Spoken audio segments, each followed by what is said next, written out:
Welcome into Under Review. I'm Jordan Long. In this episode, we will start with Demarcus Cousins signing with the Denver Nuggets.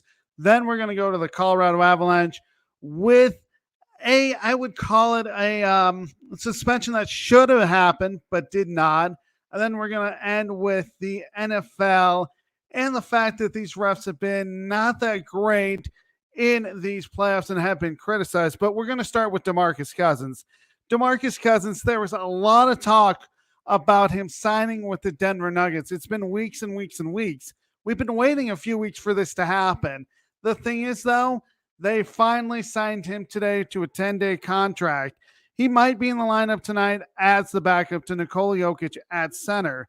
The thing about it is, this is a move that's going to help with size down low. The Nuggets need that size, especially in the second unit.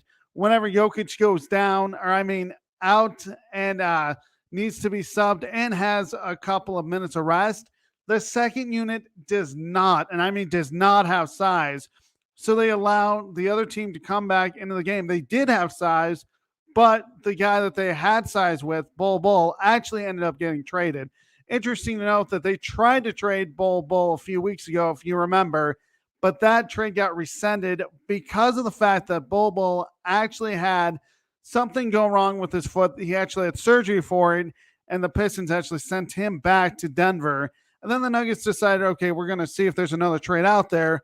Actually ended up trading him to the Boston Celtics with PJ Dozier. Now, the thing that I did not understand, if you're the Boston Celtics, is that Bull is not going to be returning this year. Neither is PJ Dozier. So you're looking at those two guys out.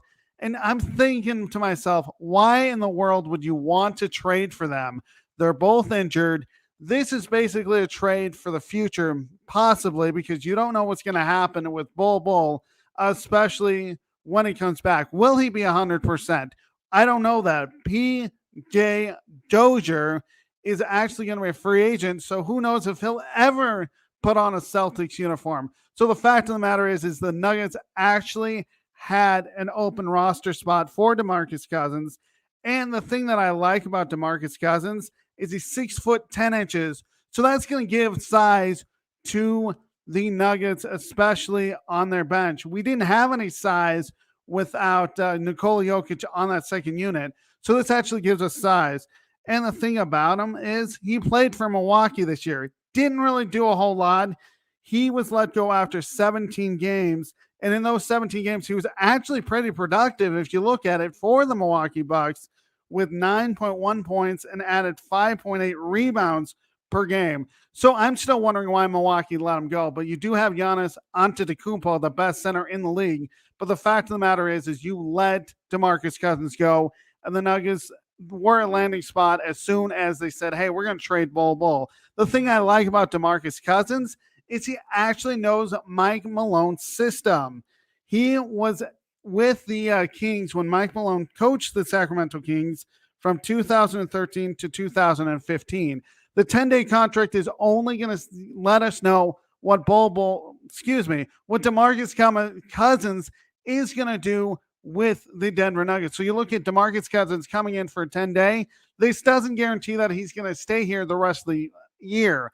The thing is, though, if he plays well, that's going to turn into the rest of the year, and the Nuggets could use that for the rest of the season, especially going into the playoffs.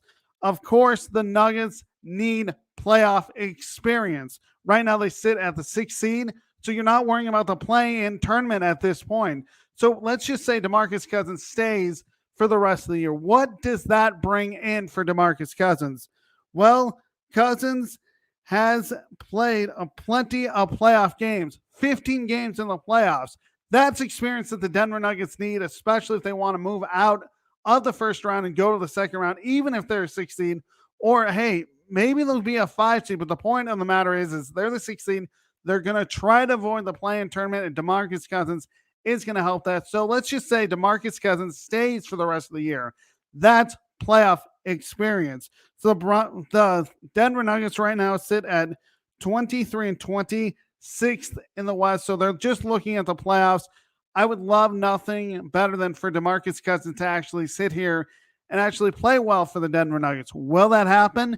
It's up to Demarcus Cousins to figure it out. Of course, if this doesn't work out and the 10 days goes by, the Nuggets can say, okay, you're gone, or they can sign him for another 10-day contract. Or, it could be that Mike Connolly, the president of basketball operations for the Denver Nuggets, says, we're going to keep you the rest of the year. But the point of the matter is DeMarcus Cousins is now in Denver after so many rumors that he was going to take a 10-day contract, and he finally did. So it'll be interesting to see if this really works out. Again, I would love for it to work out, but that's all up to DeMarcus Cousins. We're going to move on to the Colorado Avalanche. The Avalanche on Monday, I know it was a few days ago, but they played the Minnesota Wild. And actually, they won that game.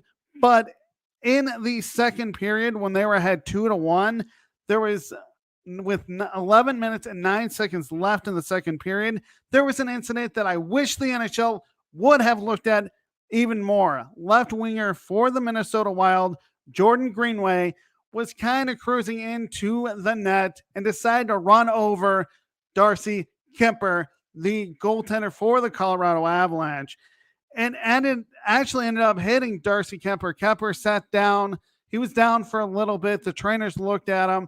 And actually what was interesting is McDermott, the Avalanche big defenseman, got into a fight with Greenway just to send a message, say, hey, you cannot do that to our goaltender. But Greenway was able to sit for 5 minutes and to get an interference call. Originally, I thought they let it go, but he got an interference call on Darcy Kuemper. And, of course, McDermott got the 5 minutes for fighting and actually ended up being ejected from the game because he started the fight. But the thing that bothered me about that incident was Greenway was not suspended. Darcy Kuemper stayed in the game, but then ended up leaving because of a spotter. The spotter in the NHL actually noticed that he was down, he was hurt, maybe even with a concussion, but didn't return to that game. And they actually had to go with Pablo Francouz, the backup goaltender for the Colorado Avalanche, who ended up finishing that game. But the thing that bugs me is that the NHL thought that was okay. Greenway, if you look at the replay, skated in and actually shouldered Darcy Kuemper by himself. There was nobody there but him. And the fact of the matter is, this should have been a suspendable offense. Luckily for the Colorado Avalanche, Darcy Kuemper was okay. But if you look at the replay, really, the NHL needed to take a look at it, especially the league needed to look at it to say, safety is first, but they didn't. They just said, okay, he ran into the goaltender. Big deal. The thing that bothers me is yes, I see incidents where a goaltender is ran into, but the fact is they were pushed into. A guy was most likely pushed into the goaltender by a guy trying to check him and then takes out the goaltender. That's fine. I have no problem with that because that is not a suspendable offense. This was. He skated into Darcy Kuemper's crease, and his only reason to do that was to knock Darcy Kuemper out. There was ice around him where he could have avoided the check. Avoided hitting Darcy Kuemper. He didn't. He ran into him. So the fact of the matter is he did it on his own. And where was the suspension? The safety in the NHL decided, the players department of safety decided that it was not a suspendable offense, which I laugh at because it was. You're telling me that the next guy that runs into a goaltender and shoulders him, that is not a suspendable offense, is basically what you're telling me. That shouldn't have happened. It should have been a suspendable offense. And the fact of the matter is the NHL got that totally wrong. Luckily for the Colorado Avalanche, Darcy Kuemper was able to play last night and actually got the win for the Colorado Avalanche over the LA Kings.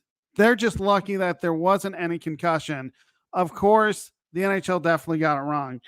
But if there was a way for Greenway to avoid the hit, he would have, or maybe he wouldn't have. It's just Minnesota.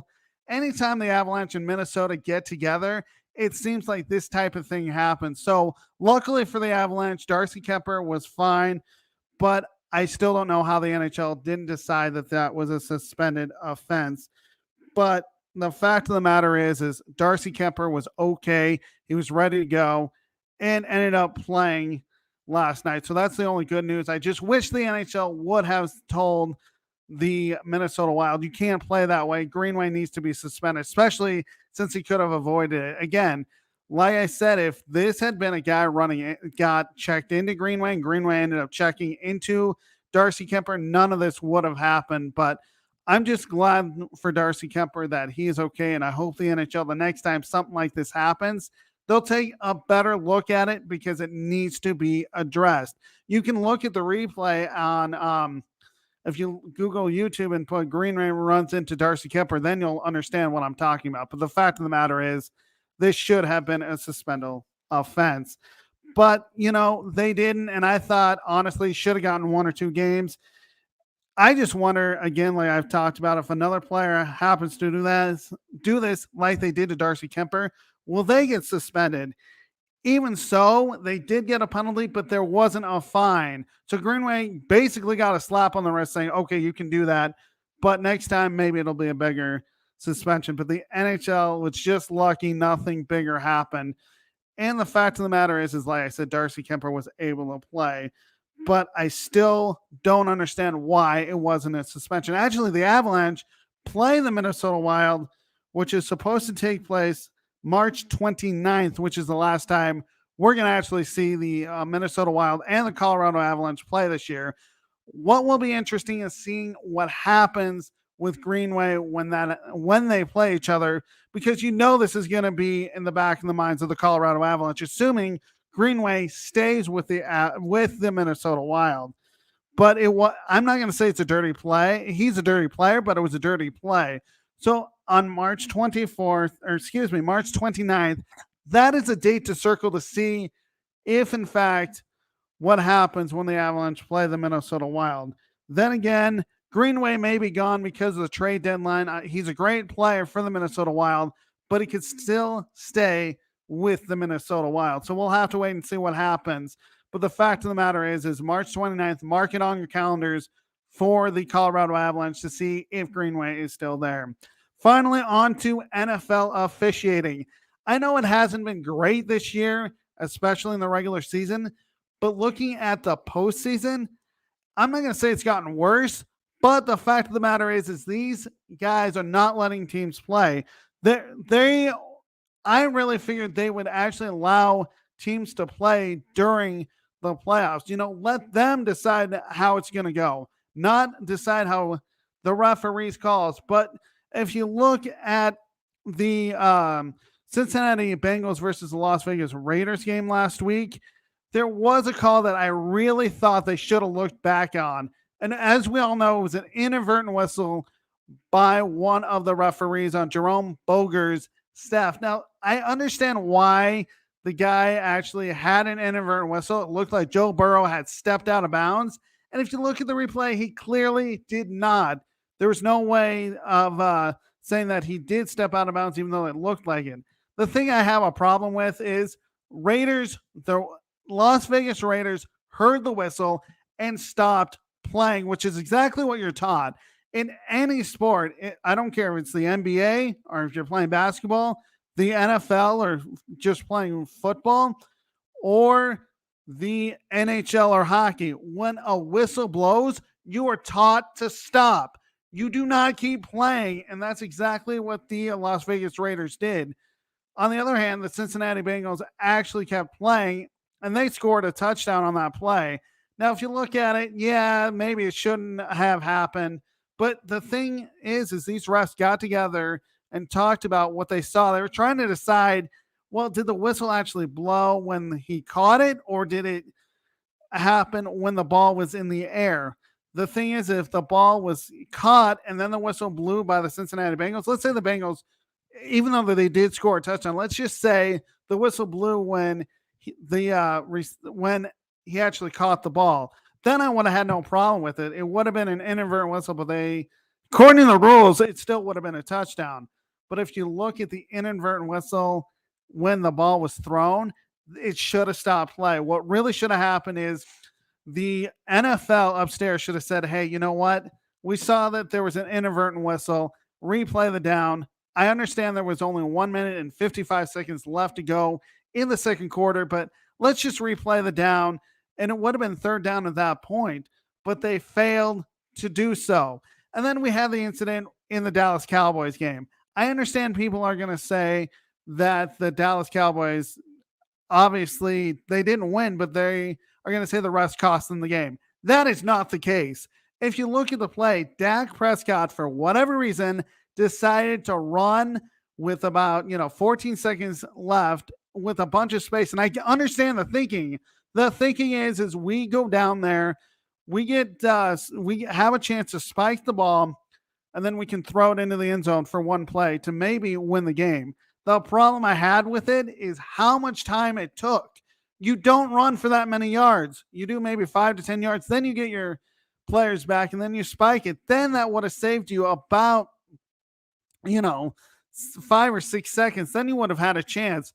But the fact of the matter is he handed the ball to his center. Why would you hand the ball to your center? That is not the guy that needs to touch it. The umpire needs to mark it for play. And I don't know why Dak Prescott, for whatever reason, he knows that. He knows he has to give the ball to the umpire. And even the center knows that. You can't just give it to your center. And I understand it was scramble mode where the center was trying to snap the ball back to Dak Prescott. But then if you look at the replay, the umpire runs into the Dallas Cowboys. And that was just a messed up situation. But the truth of the matter is, people were upset thinking that the refs cost them the game. They didn't. It was the fact of the matter is that the umpire wasn't able to touch the ball, and the umpire needs to do that in order to get the play going.